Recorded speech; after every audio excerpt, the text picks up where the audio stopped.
So well hello boys and girls. आज हम लोग देखने वाले हैं ग्रीन रिवॉल्यूशन के बारे में, जो कि आपको क्लास 10th में दो जगह देखने को मिलेगा। एक इकोनॉमिक्स सब्जेक्ट में, जो कि चैप्टर नंबर 1 में मिलेगा आपको, और दूसरा एग्रीकल्चर चैप्टर जियोग्राफी में, जो कि चैप्टर नंबर 4 में देखने को मिलेगा।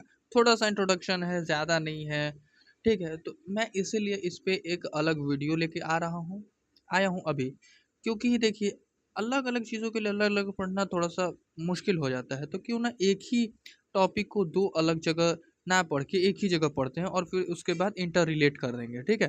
तो ये है आइडिया। तो सबसे पहले देखते हैं कि ग्रीन रिवॉल्यूशन क्यों लाया गया इंडिया में, ठीक है।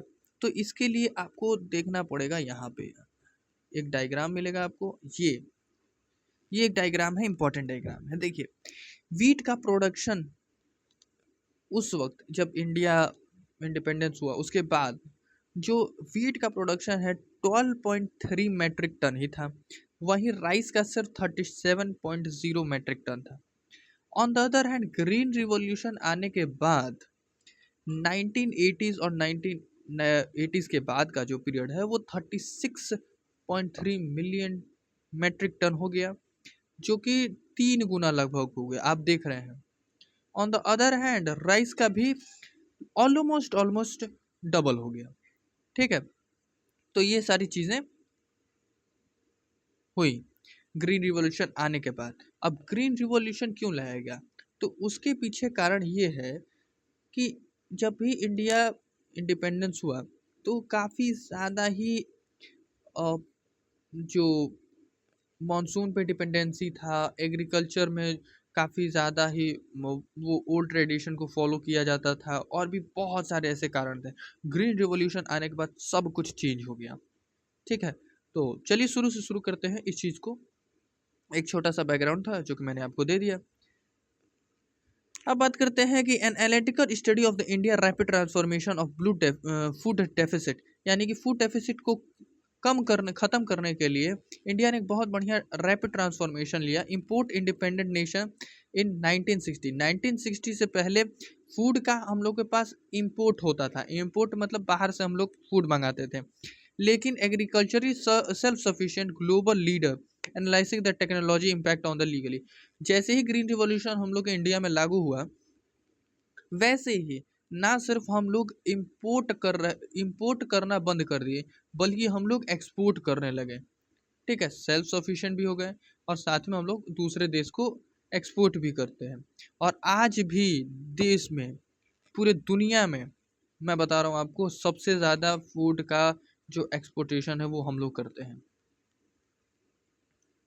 नेक्स्ट, द जेनेसिस क्या है, अब इसके बारे में बात करते हैं। अब इसको देखिएगा ध्यान से कि जो भी वीट फूड है, अब मैं आपको एक बात बता रहा हूँ। हाँ, ये एक ग्रीन रिवॉल्यूशन से पहले ये क्रॉप है।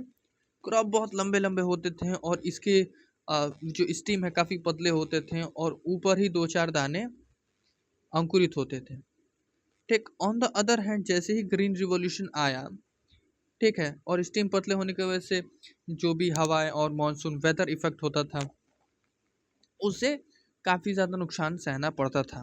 ऑन द अदर हैंड जैसे ही ग्रीन रिवॉल्यूशन आया हम लोग के देश में, तो जो सीड्स जो थे वो मॉडिफाइड थे। उससे ये हुआ कि पौधे छोटे छोटे होने लगे, मोटे होने लगे, और काफ़ी ज़्यादा ही अंकुरित होने लगे। इससे ये हुआ कि काफ़ी ज़्यादा मात्रा में हमें उपज देखने को मिली, और पैदावार भी ज़्यादा हो गए। नेक्स्ट बात करते हैं द पैकेज टेक्नोलॉजी। पहला बात करते हैं मैकेनिकल एंड केमिकल इनपुट के बारे में, फार्म मैकेनिज्म के बारे में, ठीक है। तो इससे क्या हुआ कि इंक्रीज हुआ tractor, diesel, petrol pump, harvest और ट्रिलर, और accelerated tillage and harvesting speed पे, यानी कि फार्म मैकेनाइजेशन पे काफ़ी ज़्यादा ही इंक्रीजमेंट देखने को मिला। केमिकल फर्टिलाइजर जैसे कि नाइट्रोजन, फॉस्फोरस, पोटाशियम, ये इन सब की जो डिमांड थी वो क्रॉप वेराइटीज़ के अकॉर्डिंगली वो चेंज हो गई। यानी कि जैसे मान लीजिए किसी खेत में नाइट्रोजन की कमी है तो नाइट्रोजन डाला गया, यानी कि जो साइंटिफिक तरीका है वो बदल गया। क्रॉप प्रोटेक्शंस के लिए हाई डोजेज ऑफ इंसेक्टिसाइड देने लगे, वीडिसाइड देने लगे, केमिकल पेस्टिसाइड्स का यूज़ होने लगा, crop yielding against the infections, यानी कि जो भी क्रॉप में इन्फेक्शन लग रहे हैं उसको ठीक करने का हम लोगों ने तरीका ढूंढ लिया ग्रीन रिवॉल्यूशन की मदद से। अब बात करते हैं कि हाइड्रोलॉजिकल एंड बायोलॉजिकल इनपुट हम लोगों ने क्या क्या किया। पहला HYV सीड्स हम लोगों ने लाए, यानी कि हाई यील्डिंग वैरायटी लाया, जिससे कि पौधे जो सीड्स हैं वो काफ़ी छोटे छोटे होने लगे, जैसे कि मैंने अभी आपको बताया, और पैदावार ज़्यादा होने लगा। नेचुरल विंड से हम लोग को डैमेज कुछ भी नहीं हुआ। ठीक है, तो ये सारी चीज़ें होने लगी। पहला, एश्योर इरिगेशन, यानी कि ट्यूबवेल का हम लोग यूज़ करने लगे। टेक्नोलॉजिकली हम लोग एडवांस हो गए, कैनाल का यूज़ हम लोग अधिक करने लगे, ट्यूबवेल का यूज़ हम लोग का अधिक ज़्यादा होने लगा, पंप का ज़्यादा यूज़ होने लगा, इलेक्ट्रिफिकेशंस हो गया सारी की सारी चीज़ों में, जहाँ हम लोग काफ़ी ज़्यादा वेल्स और बहुत बहुत सारी चीज़ों को लेके हम लोग काम कर रहे थे। On the other hand totally तरीके से वो चीज़ें बदल गई। नेक्स्ट है इंटीग्रेटेड पैकेज, यानी कि high yielding required both balance और केमिकल एंड वाटर, यानी कि जैसे आप लोग यील्डिंग वैरायटी की जब बात करते हैं तो इसमें क्या है कि आपको काफ़ी ज़्यादा पानी की ज़रूरत पड़ती है और केमिकल पेस्टिसाइड्स की ज़रूरत पड़ती है। लेकिन जैसे ही जब ये चीज़ें हुई तो काफ़ी ज़्यादा ही मात्रा में, जहाँ हम लोग टोटली डिपेंड होते थे मानसून पे, लेकिन ट्यूबवेल और इलेक्ट्रिफिकेशन होने की वजह से हम लोग, अगर मानसून उस साल कम हुआ तो जिससे कि क्या होता है, हम लोग इरिगेशंस के मदद से उस चीज़ को, कमी को पूरी कर सकते हैं। ठीक है, तो ये सारी चीज़ें हुई। अब नेक्स्ट बात करते हैं पावर ऑफ HYV सीड्स कि इसमें पावर क्या था। देखिए 1960s की बात करते थे, जो वीट को काफ़ी छोटा कर दिया गया था। ठीक, नॉर्मन बोरलॉग जो थे वो मैक्सिकन के एक साइंटिस्ट थे, डॉक्टर थे।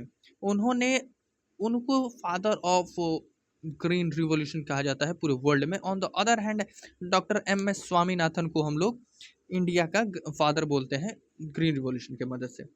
फोटो इंटेंसिव, ये क्या होता है intensivity, allow crops to plant irrespective of the day light length of variation creating the predictability. अब देखिए इसमें क्या होता है कि फोटो इंटेंसिटिविटी क्या होती है कि जैसे ही फूड जो क्रॉप्स जब ग्रो होते हैं तो उनको काफ़ी ज़्यादा सनलाइट्स की आवश्यकता होती है और भी बहुत सारी चीज़ों की ज़रूरत होती है। ठीक है, उनको बढ़िया मॉइस्चर चाहिए और क्लाइमेट कंडीशन चाहिए, 25 डिग्री से 27 डिग्री के बीच में टेम्परेचर चाहिए, जैसे कि हम लोगों ने एग्रीकल्चर चैप्टर में पढ़ा है। उन सारी चीज़ों को ग्रीन रिवॉल्यूशन HYV जो सीड्स हैं उन्होंने पूरी तरीके से बदल दिया। डॉर्फ स्टेचुरी, यानी कि इसका पौधे ज़्यादा छोटे होने लगे। ठीक है, और ऊपर से ऊपर इनको पानी की ज़्यादा आवश्यकता होने लगी। मॉडिफिकेशंस हो गया, यानी कि हम लोग हर एक चीज़ में एडवांस हो गए। अब बात करते हैं कि कितने फेज़ मिले हम लोग एग्रीकल्चर के। तो पहला फेज़ है मिड 16 एंड मिड 70s, यानी कि 65 से 75 आप लोग बोल सकते हैं इसको। तो जियोग्राफिकली पहले हम लोगों ने ढूंढा कि क्या कौन कौन से वो जगह हो सकते हैं। तो पहला पंजाब मिला, हरियाणा मिला, वेस्टर्न उत्तर प्रदेश मिला, जिसको काफ़ी ज़्यादा हाईली फोकस्ड किया गया था वीट प्रोडक्शन के लिए। फिर दूसरा आया मिड 70s और मिड 80s, इसमें HYV टेक्नोलॉजी एक्सटेंड की गई क्रॉप मेजोरिटी, जैसे कि राइस पैडी कल्टीवेशन में, और ये कोस्टल रीजन पे भी जो था वो स्प्रेड किया गया, जैसे कि आंध्र प्रदेश, तमिलनाडु और जो ईस्टर्न रीजन वाले इलाके हैं। ठीक है, उड़ीसा हो गया, आंध्र प्रदेश हो गया, वेस्ट बंगाल हो गया, तमिलनाडु हो गया, आंध्र प्रदेश, ये सारे जो रीजन हैं उसमें काफ़ी ज़्यादा हम लोगों ने स्प्रेड आउट किया। थर्ड फेज आता है modern era. Modern era 90s, post 90s को कहते हैं, यानी कि 1990s के बाद का ये न्यू पैराडाइम है, यानी कि फोकस किया गया था इंटेंसिव एनवायरमेंटल डैमेज पे, यानी कि जो भी हम लोग को एनवायरमेंटल डैमेज हो रहा था वो ना हो। Agrarian policy of the shift emphasis towards the long term, soil health maintain रहे, फूड सिक्योरिटी प्रायोरिटी काफ़ी ज़्यादा वेल मेंटेन रहे। तो ये था 3 फेज एग्रीकल्चर शिफ्टिंग या ग्रीन रिवॉल्यूशंस के। तो ये तो मैंने बताया ही है कि जो वीट प्रोडक्शन था वो प्री इंडिपेंडेंस से काफ़ी ज़्यादा कम था, और फिर उसके बाद रिवॉल्यूशंस आने के बाद, ग्रीन रिवॉल्यूशन आने के बाद ये सारी चीज़ें बदल गई, यानी कि वीट में जो पैदावार था वो 3 गुना हो गया, on the other hand rice में 2 गुना हो गया। नेक्स्ट बात करते हैं मेजर अचीवमेंट यानी कि मेरिट्स की बात करते हैं कि क्या क्या हम लोग को मेरिट्स देखने को मिले। पहला कि पूरी तरीके से हम लोग सेल्फ इंडिपेंडेंस हो गए। दूसरा कि development of bank buffer stock यानी कि हम बफर स्टॉक में काफ़ी ज़्यादा चीज़ें रखने लगे, यानी कि जब आपके पास ज़्यादा पैदावार होंगे तो आप जाहिर सी बात है कि उस चीज़ को आप वेस्ट नहीं करेंगे बल्कि उस चीज़ को कहीं ना कहीं रखेंगे। तो डेवलपमेंट ऑफ बफर स्टॉक हो गया। स्टिमुलाइजेशन ऑफ एग्रो इंडस्ट्री यानी कि आपको देखेंगे कि मैन्युफैक्चर होने लगी, केमिकल इंडस्ट्री बनने लगे, तो ये सारी चीज़ें जो थी वो काफ़ी ज़्यादा होने लगी। रूरल इकोनॉमिक ग्रोथ हुआ, यानी कि मान लीजिए कि आप जैसे पापड़ वाला है एग्जाम्पल मैं ले रहा हूँ, ठीक है, पापड़ हो गया, वीट वाला हो गया, ठीक है। आजकल जो भी बच्चे शहर में रह रहे हैं तो आशीर्वाद आटा मिल रहा है, ठीक है, ऑलमोस्ट 5 kg मिलता है 250-300 का, ठीक है। तो एक तरह से वो जो आटे मिलते हैं आपको वो रूलर से आते हैं, यानी कि गांव से आते हैं, ठीक है। उसके लिए आपको वीट चाहिए, फिर वो उस वीट को हम लोग चक्की में पीसते हैं, फिर उसे अनाज को हम लोग आटे में कन्वर्ट करते हैं, फिर आटे में कन्वर्ट करने के बाद उसका पैकेजिंग होता है, और ये सारी चीज़ें होने के बाद आपको आपके घर तक मिलती हैं, ठीक है। तो कॉमर्शियल फार्मिंग यानी कि जो भी फार्मिंग होने लगी वो एक बेनिफिट्स यानी कि प्रॉफिटेबल के लिए होने लगी, ठीक है। रूरल रिटेल मार्केट और बैंकिंग क्रेडिट चैनल यानी कि गवर्नमेंट बेस पे ज़्यादा फोकस करने लगी। नेक्स्ट है इसका डीमेरिट्स की बात करें तो डीमेरिट में हुआ कि सॉयल काफ़ी ज़्यादा ही ख़राब होने लगे। वाटर टेबल यानी कि जो भी वाटर का जो अंडरग्राउंड वाटर है वो कम हो गए। मोनोकल्चर यानी मोनोकल्चर सिर्फ एक ही क्रॉप्स को यानी कि या वीट हो गया, राइस हो गया, इन्हीं दो क्रॉप्स को काफ़ी ज़्यादा ही हाई वैल्यू में प्रमोट किया गया था। ये सारी चीज़ें हुई। सोशल इकोनॉमिक डिस्पैरिटी क्या हुई कि काफ़ी ज़्यादा गैप हो गए और लार्ज फार्मर और स्मॉल फार्मर्स के बीच में, यानी कि जो बहुत बड़े किसान थे और छोटे किसानों के बीच अंतर हो गया। सेवरल रीजन इम्बैलेंस यानी कि नॉर्थर्न स्टेट्स जैसे कि पंजाब हरियाणा हो गया और वेस्टर्न उत्तर प्रदेश हो गया, और फिर on the other hand Deccan जो सेंट्रल इंडिया है उस पर कुछ काम ही नहीं हुआ, ठीक है। तो ये रीजनल इम्बैलेंस हो गया। टॉक्सिटी हज़ार्ड यानी कि ये क्या हो गया, एग्रोकेमिकल में काफ़ी ज़्यादा पॉल्यूटेंट ड्रिंक वाटर स्टेबल होने की वजह से। अब देखिए ये क्या है, HYB सीड्स जैसे ही आप करेंगे कंज्यूम करेंगे तो उसमें क्या होता है कि कहीं ना कहीं आपको हेल्थ इश्यूज भी आएंगे, ठीक है। तो हेल्थ इशू आने के बाद क्योंकि वो टोटली केमिकल से सारी चीज़ें कन्वर्ट की गई थी और उसमें मॉडिफिकेशन किया गया था, नेचुरल तो वो है नहीं, तो जिससे काफ़ी ज़्यादा ही आपको हेल्थ इश्यूज भी देखने को मिले। और आज भी आप पंजाब हरियाणा और वेस्टर्न उत्तर प्रदेश में जाएंगे तो वो जो भी ग्रीन रिवॉल्यूशन से जो इम्पैक्ट हुआ है वो आपको अभी भी देखने को मिलेगा। नेक्स्ट बात करते हैं अ पाथ अहेड, इसके बाद हम लोग क्या करें, ठीक है। तो पहला कि ऑर्गेनिक रिवॉल्यूशन होना चाहिए हम लोग के देश में, ठीक है। हम लोग ऑर्गेनिक फार्मिंग का यूज़ करें, जिससे कि जो भी इनऑर्गेनिक चीज़ें हैं वो मार्केट में ना फैलें और उस चीज़ को हम लोग ऑर्गेनिक यानी कि प्योर रूप में हम लोग खाएं। अब जैसे आप लोग देख ही रहे हैं कि चाइना ने काफ़ी ज़्यादा ही केमिकल और पेस्टिसाइड्स का यूज़ किया, जिसके वजह से वो काफ़ी ज़्यादा मार्केटिंग में तो काफ़ी ज़्यादा एक्सपोर्ट बन गया है। But on the other hand देखा जाए तो ये काफ़ी ज़्यादा ही हेल्थ के लिए इश्यूज और घातक हो जाएगा, ठीक है। तो यहाँ आपका चैप्टर होता है ख़त्म।